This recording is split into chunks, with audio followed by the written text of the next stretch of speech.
Hello everyone, class 7 maths zone exercise 1.3 question number 2। Fill in the blanks. आपको blanks को fill up करना है। दिया गया है 17 plus dot dot dot equal 0। Clear है? ये आप जानते हैं। इसको आप सॉल्यूशन के द्वारा भी फाइंड आउट कर सकते हैं और इसको आप ये भी समझ सकते हैं कि किसी भी पॉजिटिव इंटीजर में जब उसके नेगेटिव को ऐड किया जाता है तो आंसर क्या आता है? ज़ीरो आता है। इसको आप बोल सकते हैं एडिटिव इनवर्स।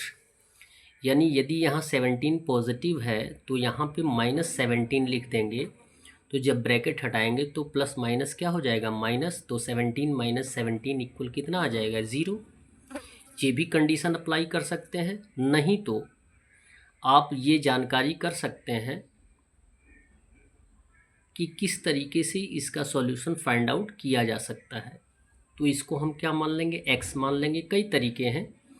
जिस नंबर को हमें फाइंड आउट करना उसको क्या मान लेंगे? एक्स मान लेंगे। क्लियर है? एक्स मान लेंगे तो 17 को ट्रांसफ़र करना पड़ेगा और जब 17 को ट्रांसफ़र करेंगे यानी साइड चेंज करेंगे, एलएचएस से आरएचएस में जाएंगे तो सिंबल क्या हो जाएगा? चेंज हो जाएगा। यानी जीरो में -17 जुड़ जाएगा। तो किसी भी नंबर में यदि जीरो ऐड किया जाता है या माइनस किया जाता है तो सेम नंबर आता है। तो 0 माइनस 17 का आंसर कितना हो जाएगा? -17। यानी यहाँ पे हम फिलअप कर देंगे -17। क्लियर है? बी दिया गया 34 प्लस 0। किसी भी इंटीजर में ज़ीरो ऐड करिए या माइनस करिए, आंसर क्या आएगा? सेम आएगा। तो -34 हो जाएगा। सी दिया गया है -6 प्लस -9 इक्वल -9 दे दिया गया। दो टर्म दिए गए हैं, दो पार्ट दिए गए हैं, एक एलएचएस है और एक आरएचएस है। इक्वलिटी जब आपको शो करनी होगी तो नंबर यानी इंटीजर सेम होने चाहिए। क्लियर है?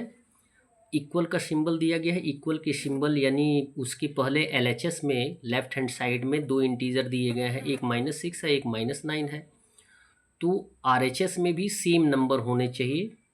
तो ऑलरेडी -9 दिया गया है तो जो इंटीजर छूटा हुआ है उसको हम फिलअप कर देंगे, यानी -6 को फिलअप कर देंगे। डी वाला कंडीशन सेम है। डी वाले कंडीशन में आपको बताया गया है कि इसमें 3 इंटीजर्स हैं जबकि हमें फिलअप करना है। 2 प्लस -8 तो दिया ही गया, फिलअप करना है थर्ड इंटीजर को। तो आरएचएस में देखेंगे, आरएचएस में भी 3 इंटीजर्स दिए गए हैं जिनमें 2 भी है और -8 भी है। एक इंटीजर आपका बच जाता है 9। तो 9 को हम लाकर यहाँ पे फिलअप कर देंगे। यानी जितने भी इंटीजर्स हैं, यदि इक्वलिटी दर्शानी है तो इंटीजर क्या होने चाहिए? सेम होने चाहिए, एक जैसे होने चाहिए। तभी हमारा आंसर सेटिस्फाई करेगा एलएचएस और आरएचएस इक्वल। ई दिया गया है, एलएचएस में 3 टर्म्स दिए गए हैं और आरएचएस में 2 ही टर्म दिए गए हैं। थर्ड को आपको फिलअप करना है। यहाँ भी इक्वलिटी दर्शाई गई है तो इंटीजर हमारे क्या होने चाहिए? सेम होने चाहिए एलएचएस और आरएचएस दोनों में। यहाँ पे -8, 11 और -2 दिया गया है और -8 और 11 दे दिया गया है तो एक बच जाता है इंटीजर -2। तो -2 को फिलअप कर देंगे। क्लियर है? क्वेश्चन नंबर 3 दिया गया, write a pair of integers whose. आपको एक जोड़ा इंटीजर दिया जाना है। दिया जाने का मतलब ये है कि आपको इसमें कंडीशन भी दिया गया है। कंडीशन क्या दिया गया है कि जब भी हम उन इंटीजर्स को ऐड करें तो आंसर क्या आ जाए? 0 आ जाए। क्लियर है? इसमें एक इंटीजर नहीं, हमने 2 पेयर ऑफ इंटीजर्स दिया है, 1 एंड -1। कैसे 0 आएगा जब ऐड करेंगे? तो यहाँ पर ऐड कर सकते हैं। 1 को ऐड करेंगे -1 से। क्लियर है? तो 1 का 1 होगा और प्लस माइनस क्या हो जाएगा? -1। यानी 1 - 1 कितना हो जाएगा? 0। तो ये हो गया pair of integers. Same condition वही आएगा, 2 एंड -2, 3 एंड -3, 4 एंड -4, 5 एंड -5। ढेर सारे इंटीजर्स आप लिख सकते हैं। बी दिया गया, सम इज़ 4। जब दो इंटीजर को हम ऐड करें तो सम क्या आए? योग क्या आए? 4 आए। जबकि ये पॉजिटिव है तो जितने भी इंटीजर्स होंगे वो क्या होंगे? पॉजिटिव ही होंगे।